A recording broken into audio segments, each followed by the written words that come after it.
For weeks now, I've rigorously tested 6 video doorbells that I would consider buying in 2021. I rated them in 11 different categories to help you figure out which one is the best for you. I was actually surprised by some of the results when comparing them next to each other. Some of these doorbells have some interesting features and weird quirks. I'll go through them quickly, but if you want even more info, then check out the article linked below. Starting off first with the Wyze doorbell, which is the least expensive out of the group. It has a 3:4 aspect ratio. That means you can see more up and down compared to side.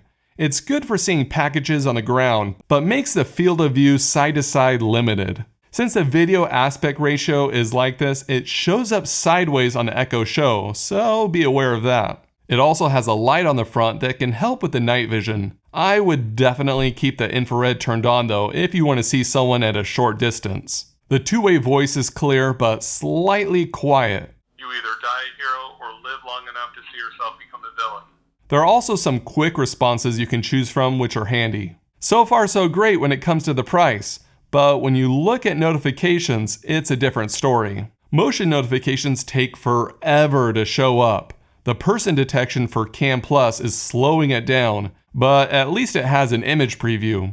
Doorbell notifications show up quickly, but if the app is not opened in the background, it doesn't go straight to the live view. This is a major inconvenience when trying to see who's there. If the app is opened in the background, it loads up quickly, even while on data and not Wi-Fi. Scrubbing through the footage is very choppy and the worst out of all the video doorbells I tried.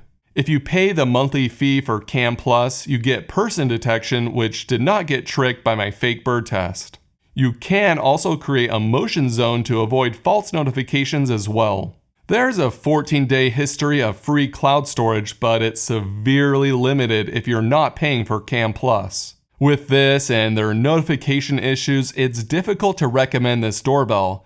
I wish Wyze would have included an SD card slot and had 24/7 recording, like their cameras. That would have been a game changer. Next is the Unifi G4 doorbell.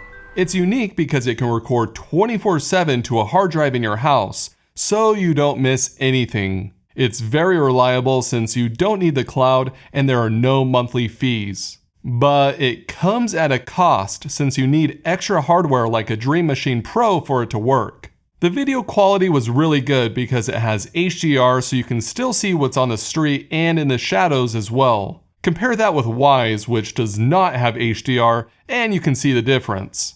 If you don't like the way the image looks on this G4 doorbell, you can customize it exactly how you want it. Like boost the brightness if it's a little too dark for you. It's the only video doorbell I've tested with this kind of image customization. Night vision on the other hand is not great. Almost no detail on my face, which is a bummer. The viewing angle is very wide though. Basically the same as Wyze going up and down, but then you get all that extra on the side. Scrolling through the timeline is very smooth, with the motion events included on there as well, making it very user-friendly. Even though there are no monthly fees, it still has person detection, with multiple zones that are highly customizable. I appreciate that. I tested the person detection with my fake bird and also Baby Yoda. I mean Grogu. I actually did this test on all the video doorbells, and I asked you guys on Instagram if you think he would trigger a person notification. Despite your high hopes for this little guy to be viewed as a human, none of the video doorbells fell for this false notification. That's great for accuracy, but sad for Grogu. On the Unifi doorbell, the problem with notifications is no image preview, but the notifications show up quickly and it loads the live view really fast. On data, there was a slight delay, but it was still pretty good. Two-way voice is the weakest part of this doorbell. You either die a hero or live long enough to see yourself become the villain. There's also a major audio delay when trying to talk to someone. The two-way voice is almost unusable. This doorbell has a few unique features though. One is a light on the bottom that helps you see when it's dark outside. The other is this little screen on the front. Instead of audio quick replies, Unifi does it with a display. It can be easy to miss compared to audio replies, so I wish it had both. Even though this doorbell uses Wi-Fi, it still requires Unifi Protect to run on separate hardware, like a Dream Machine Pro, so it's not for everyone.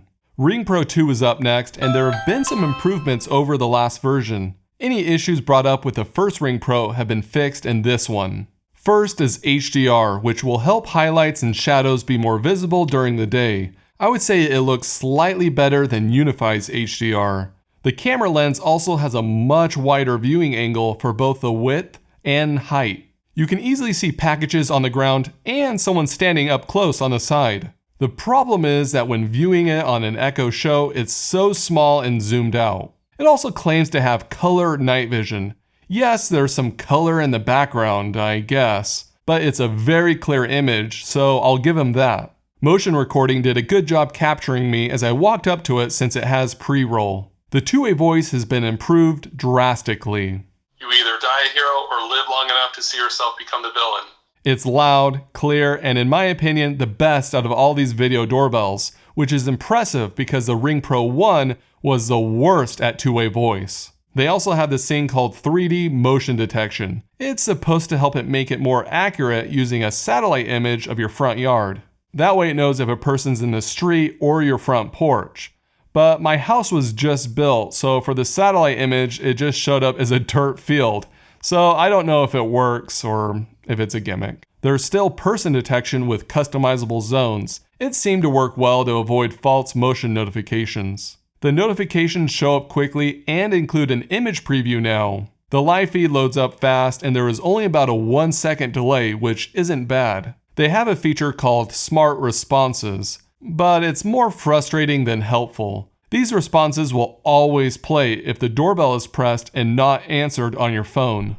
Alexa greetings seem like a cool idea. I would love for my assistant to answer the door for me. The problem is it's slow, it doesn't understand the person at the door, and it just ends up being annoying. Just like the other Ring doorbells, there's a monthly fee for video recordings, but scrubbing through the recordings is fast and smooth. It's highly compatible with other smart home systems like SmartThings, and it's just easier to use than something like Unifi. Netatmo is next with their doorbell I covered way back at CES 2019. What makes this unique is the storage options. You can record to the onboard microSD card. You can also upload to your own FTP server or Dropbox. HomeKit Secure Video is supposed to be coming soon, and that way you're in more control over your data. Image quality is good with a very similar viewing angle as Wyze.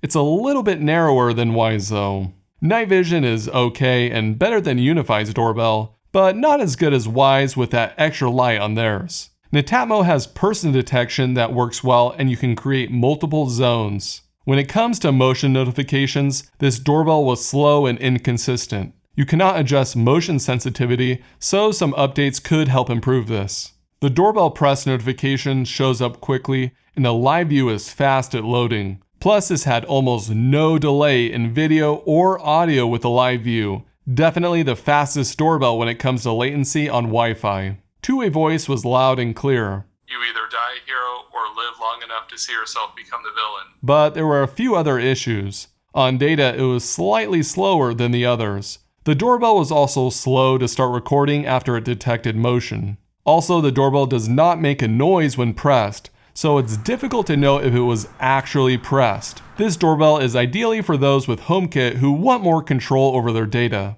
Okay, these next two doorbells are favorites I've shown before, but I wanted to see how they hold up a year later and if there's been any updates or improvements. Nest Hello has been around for a while and it's still not a bad option. It's hardly showing its age. The viewing angle is plenty wide and you can see a lot head to toe, very similar to the Unifi G4 doorbell. They actually have a lot in common and I'll get to that in a second.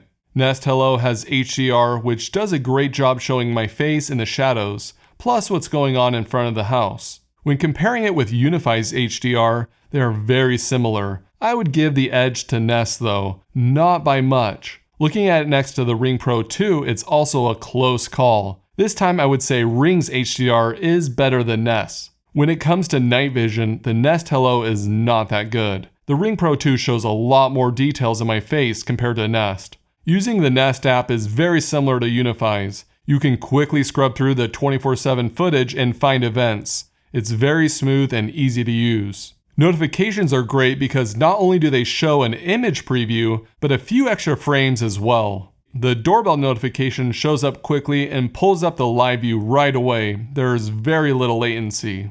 The two-way voice also works well. You either die a hero or live long enough to see yourself become the villain.